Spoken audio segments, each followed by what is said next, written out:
my thing. I want to get into it, man, moving, doing it, Can I count it off? 1, 2, 3, 4.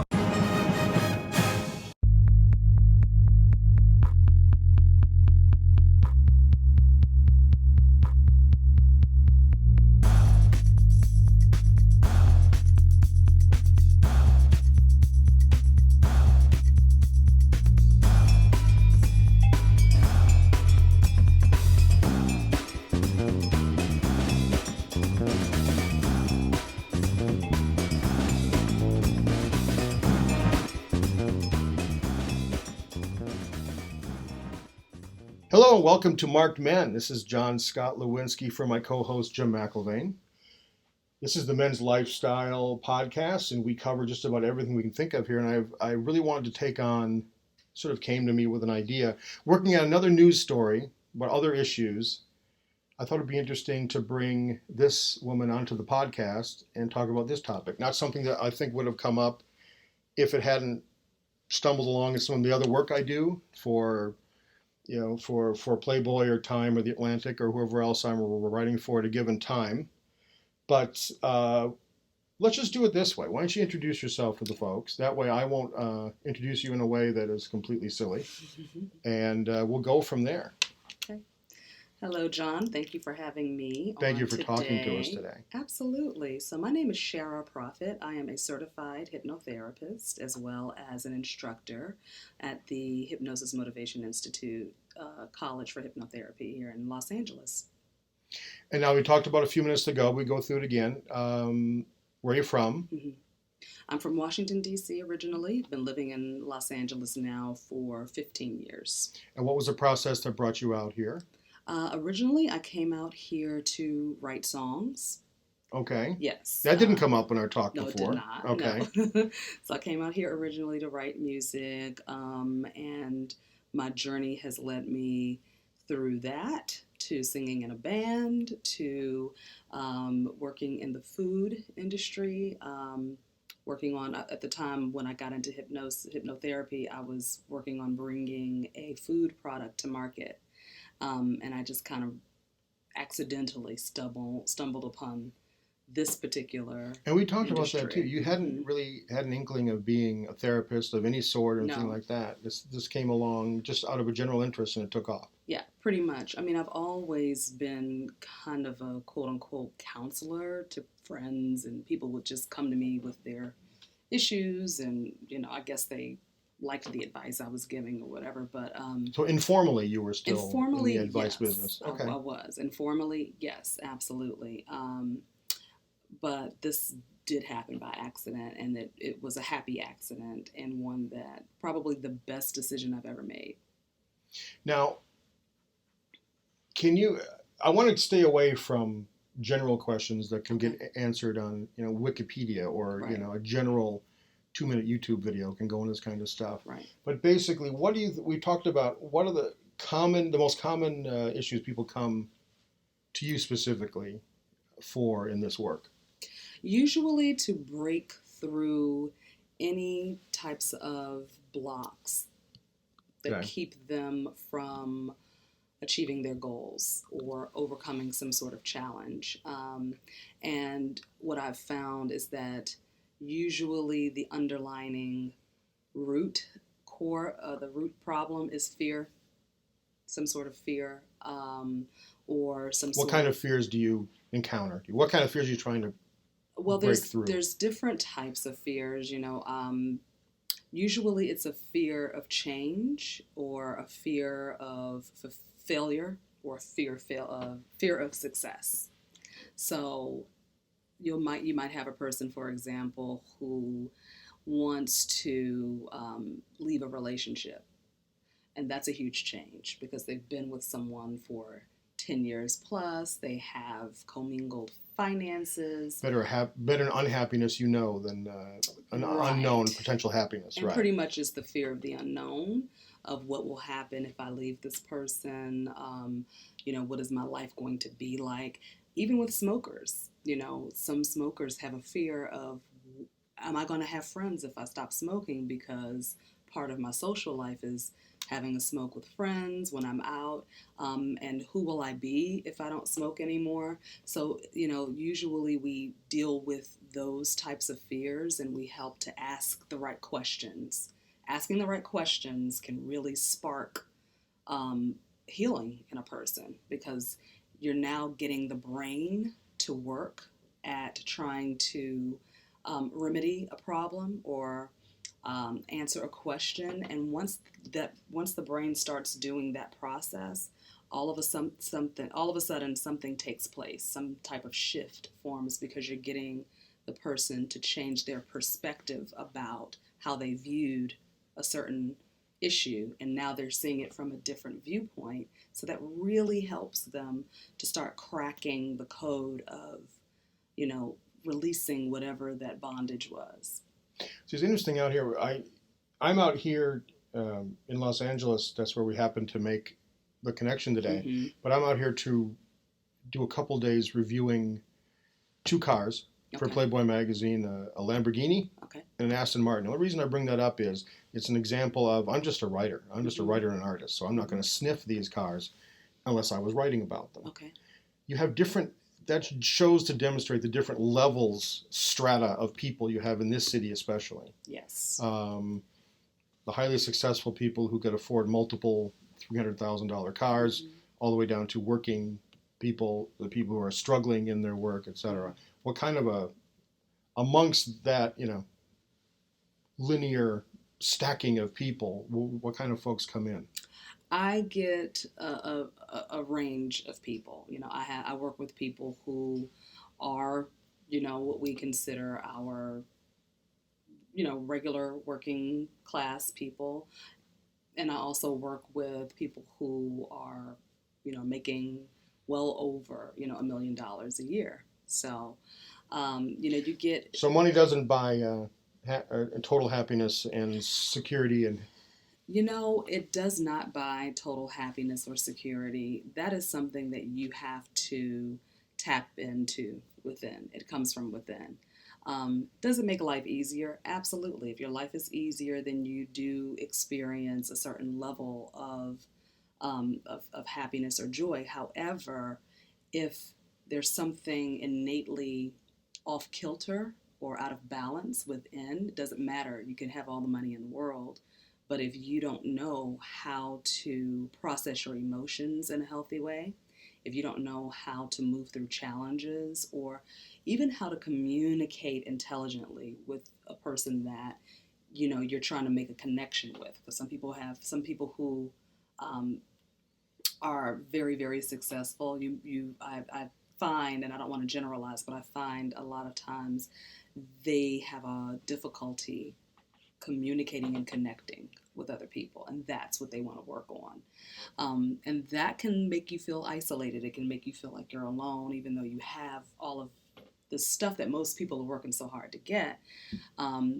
So it really has to be an inside job, the happiness factor that happens here first, and then you're able to see the outpicturing of that in your physical world. We talked about this earlier also.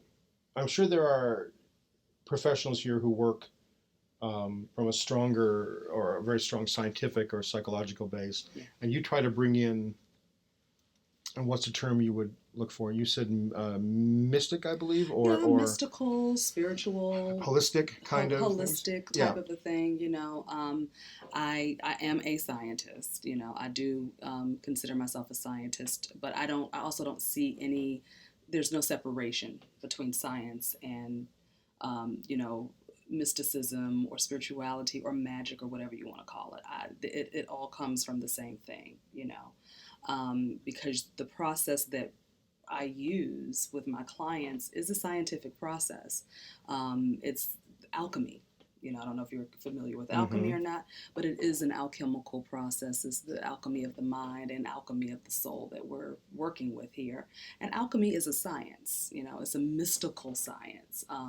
So I do not separate the two. I work with them in conjunction. It's a very powerful mixture when used in the correct manner and when used for the good greater good of the person and the whole, because you can use it for other things too, but I Like focus what? on. What are the other potential? Obviously, clearly, you're using it to help folks when they need help. Yes. I mean, well, it can be used.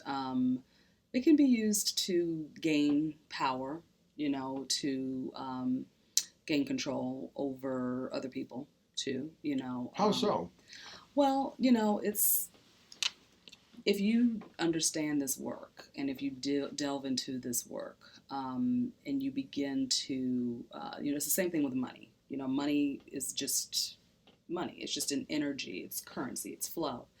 But if I have money and I decide, I want to go and buy a bunch of guns and drugs, Mm-hmm. and sell the drugs to people to kill them or use the guns to take a life, then I've decided that I'm going to use money in a harmful way, in a way that is, at the base level of thinking or existing.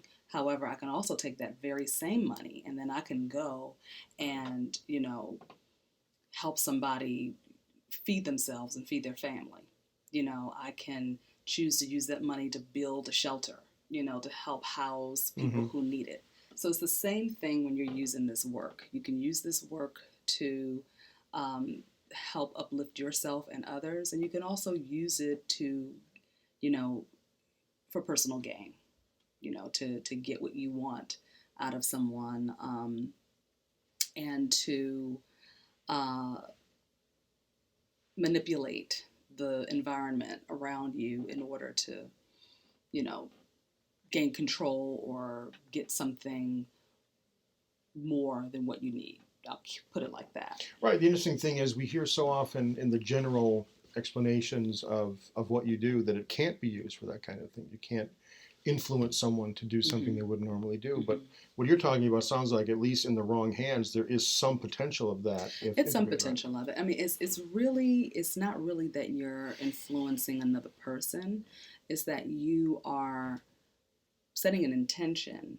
And when you set your intention and you put this kind of power behind it, it's not that I can't force you to do something that you just don't want to do that goes against your morals. Mm-hmm. However, if I set my intention to get a certain result and I put this kind of force behind it, it can happen.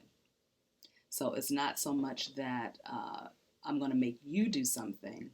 I can't force my will upon you. However, I could manipulate the environment around you that could eventually have you think, oh, this is what I'm supposed to do. I mean, we see it in advertising every day. We see it on the news. It's the repetition of it. If you continue to see or hear the same thing over and over and over and over and over again, then the subconscious mind begins to believe it, and then the body will follow suit. So if I alter your environment just by, setting certain colors up, or, switching the room around, or calling you at the same time, whatever, if I do that long enough, I can shift the energy, and that can start to, and then maybe I might expose you to something on a repetitive basis, So we see it, like I said, in the news. It happens. We see it in commercials. Ad agencies, they know exactly how to use this work. They know how to use this, and this is why we have such a high level of consumerism in this country and in the world, because people understand how to use this. And like I said, you can use it for helping somebody, or you can use it for personal gain. And personal gain, I'm not going to say it's right or wrong. I'm just going to say that it's personal gain. You use things like tarot and such too. Mm-hmm. Do you think, what brought that into it? What do you think it brings into it? And then what are people taking away from it? I have been using tarot now for about 7 years, and I started out using it to help sharpen my own intuition and my own subconscious mind, because the subconscious mind, the language of the subconscious mind is symbols and images. So anybody can read tarot. You don't have to be some, great spiritual magical guru to read tarot. Anybody can, because it's just an interpretation. It's a language written in symbolic form, and you can interpret it if you understand symbolism, and if you just tap into it, you can make an interpretation from looking at the cards. I like to use it in my work because it does help with sending messages to the subconscious mind, and it helps my clients get a clearer understanding of what their next steps in life could be. So you're not using necessarily as quote unquote magic things, but to trigger something going on up here. Yeah. Up in there. Everything is subconscious. All is mental. Everything is in the mind. So what we call magic is just really a manipulation of the dark matter, the subconscious mind. That's really all it is. Okay, so you're taking pure potential and you're focusing the energy on what you want to form that into. And then that's how we manifest things. Everything around us has been manifested. Everything, this was a thought, this table was a thought form. This computer was a thought form before it came into physical being. So we could look at this and say, oh my God, this is witchcraft. This is magic. This computer is magical. But really, somebody thought about it.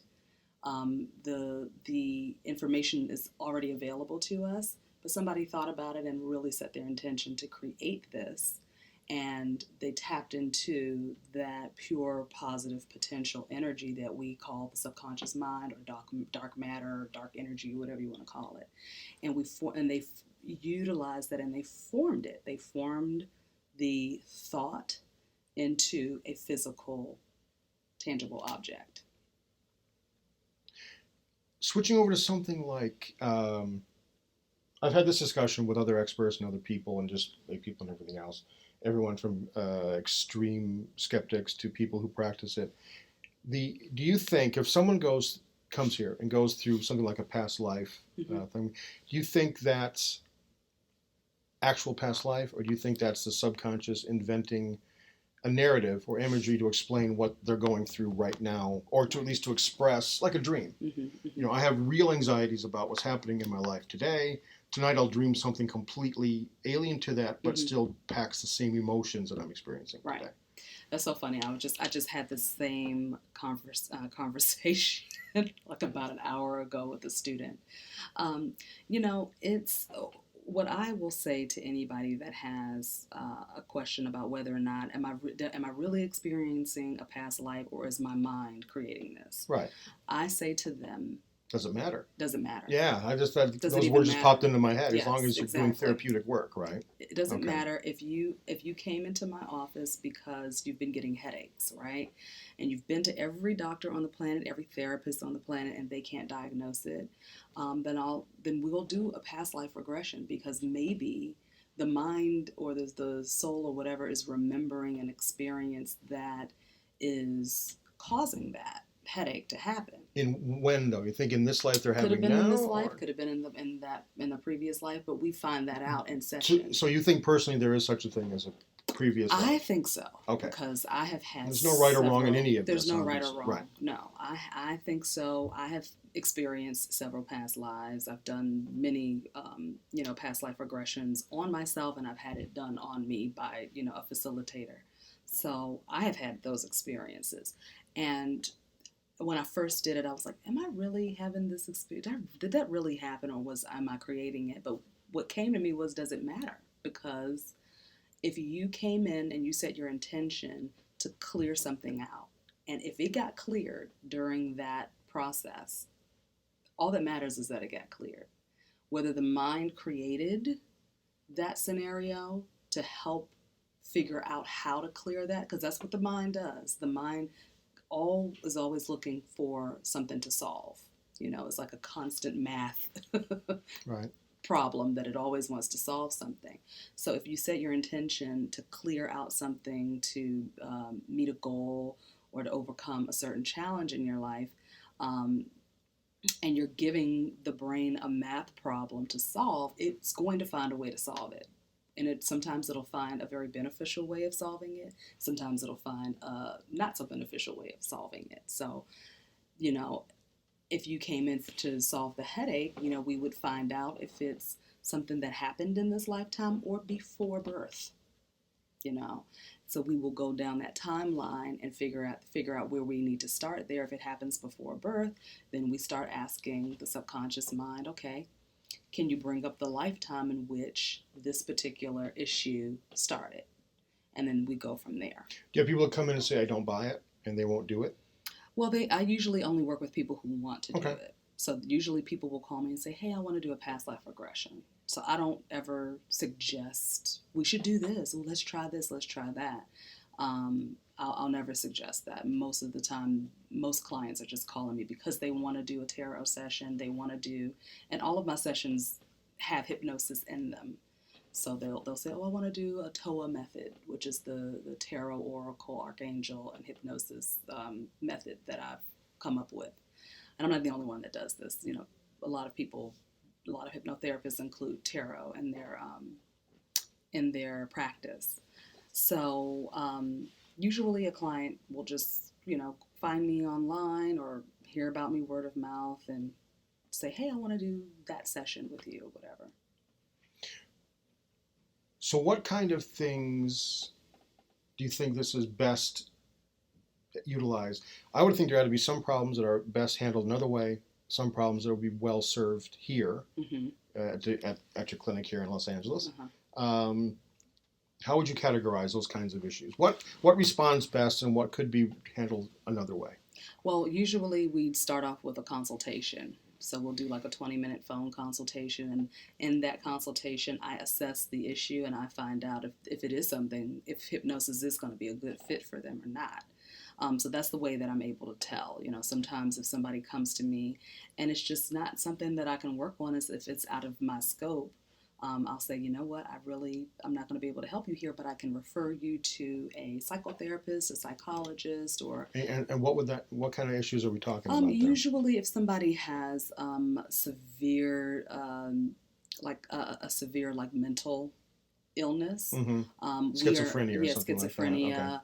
Something like that, because we are not licensed, we are certified, and I cannot diagnose a client, so anybody that, or, somebody that needs, some deeper therapeutic work, it doesn't mean that I can't ever work with them. It just means that they need to start off with a therapist first, and then I can get a medical referral from that therapist, and then I can start working with them in conjunction. And so that way we kind of form a team to help the client. But we do all of that in the assessment and the consultation. What kind of things do you think it works best for in these sessions? Oh, it works really great for habit control. So anybody that is, biting your nails, quitting smoking. It works very well for weight management. Those are some of the top reasons why a client will use hypnosis. Also, to break through any fears, any barriers that keeps them from moving forward on something. I get a lot of clients that want to start businesses. Everybody's getting the nudge to start a business right now. It's just what the energy is right now. So, but a lot of people are afraid to walk away from their 9-to-5 jobs, or they're afraid to, step out on their own because they've never done it before. So we go in and we break down those walls. So because you're dealing with the subconscious mind, and the subconscious mind rules about 90% of your total mind power, you can use this stuff for just about anything. Really, you can. Once you learn how to do this process, all hypnosis is you becoming aware of yourself.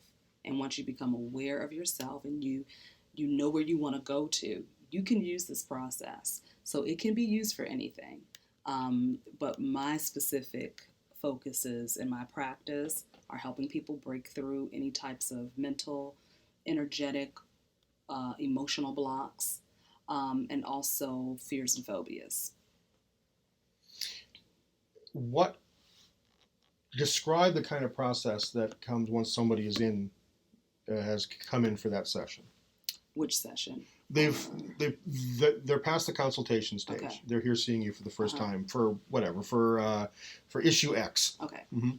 So when they come in, we will sit where you're sitting right now, and we'll do a cognitive portion of the session where I'm going to ask a ton of questions, and I call it asking the right questions. Mm-hmm. And I get information that I need. You know, one of my colleagues calls it hypno detective, you know, and I get the information that I need, and I utilize the client's words, so I get an idea of where they are right now, how they're feeling, and how they want to feel. And I utilize those words in the hypnosis portion of the session. So after we do the cognitive portion, then I explain to them what hypnosis is. I break down any myths or misconceptions about what they thought hypnosis was from the movies and things like that. We showed them the theory of mind, and that just shows the client how their mind works and how hypnosis works with the mind. And then I asked them a series of questions, and I use something called a suggestibility questionnaire. That helps me gain an idea of how the client takes in information. Some people take in information inferentially, some people take it in literally. And then we have people who are like me, called somnambulists, who take in information both ways. So we're kind of in the middle.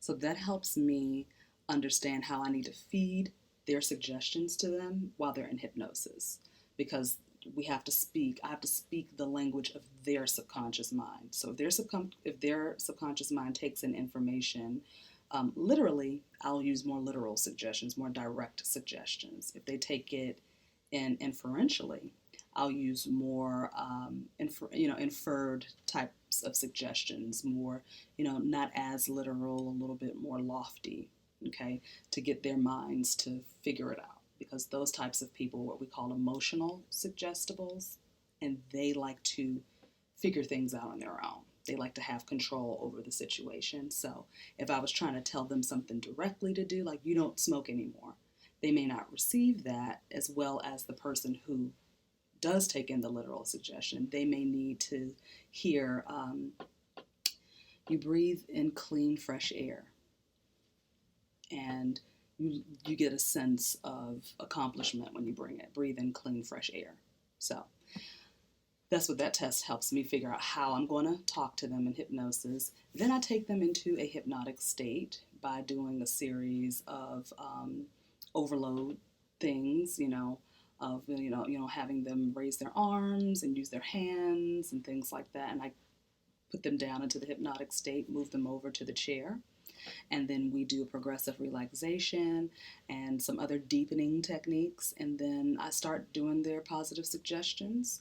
I usually record just that portion of the session. And then I count them up and out of hypnosis. And then that's the end of the session.